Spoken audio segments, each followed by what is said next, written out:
look at the roadmap to freedom. I think most of the media outlets are referring to it as the roadmap to freedom. So, and it pretty much is. And I think we're all pretty excited. Doesn't matter where you sit in the state of New South Wales or Victoria at the moment, everybody's pretty keen to get to the 70% fully vaxxed and the 80% fully vaxxed, and and onward. In New South Wales, we're looking to the 1st of December for a huge change in a whole range of things. Some people are waiting just to to see family. Some people are waiting just to go out and meet with some friends. Some people are waiting to get a hair appointment. Just saying. So we're all waiting on. I've got mine booked, I've got to say. So we're all waiting for different things. And I've printed off the roadmap document off the New South Wales government sites, and it's the best place to go. Guys, you need to be keeping up to date with all of this information. I know a lot of you watch this or watch it in the days to come after Wednesday to see what's been said.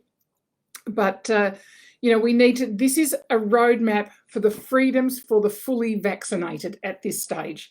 Okay, it looks very, very promising that we're going to hit the 70%. I think it's the 6th or the 7th of October, which means Freedom Day is Monday, the 11th of October. So it was always going to be the Monday after we hit 70%. Then it'll be the Monday after we hit 80% for different changes.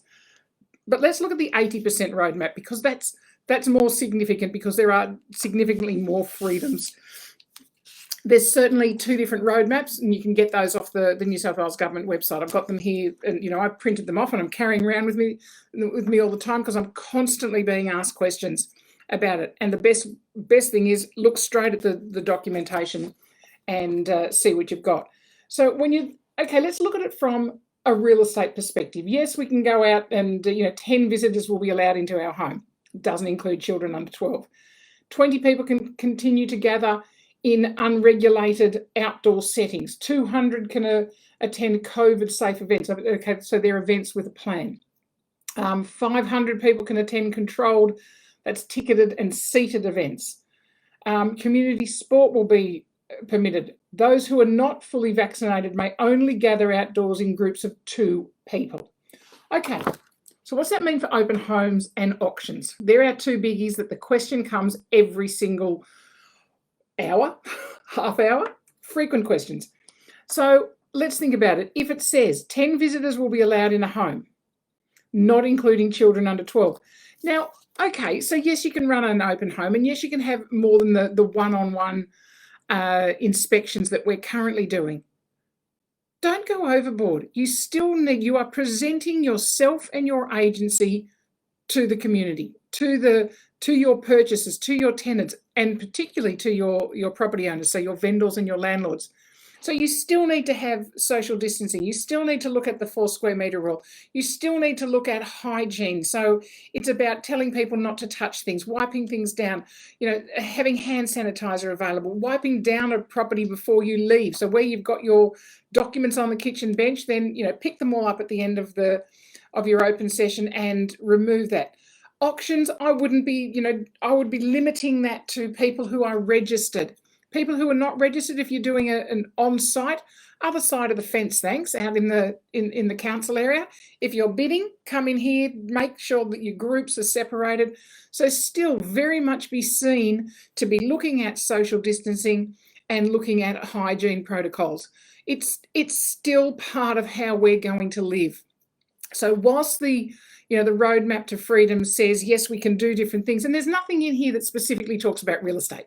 So we have to take the rules that we've got, or the guidelines that we're getting in these roadmaps, and obviously ultimately in the public health orders, where we look at those and we look at, okay, so how does that translate into what we're doing in real estate? So you still need to be collecting. So look at what's happening in hospitality in terms of the 4 square metre. Look at what's happening in, from entertainment and education facilities. It's all in the public health orders. So guys, you need to read that. You need to then work out within your organisation, what is your plan going to be? And remembering that the public are looking at you. The public are looking at, every industry on how you are dealing with this transition back into more people being around. So one, be careful from a PR perspective, but two, be careful just from a general health and safety perspective for your own health, for your colleagues' health, and for your customers' health. So, you have all of those. You have a duty of care for all of that as well. So, not to do harm to anyone that it is foreseeably possible that we may do harm. So just making sure that you are actually following those hygiene and the social distancing requirements. Hopefully next week we'll have more information, and once the 11th hits and there's, the freedoms have started for the 70% of people who are fully vaccinated, then we'll have, I think this is going to be a topic that we're going to be talking about every week, if not more regularly. So I guess watch this space, but please don't just watch us. Yes, listen to everything that everybody's saying, and then make your decisions based on reality, common sense, and the public health order.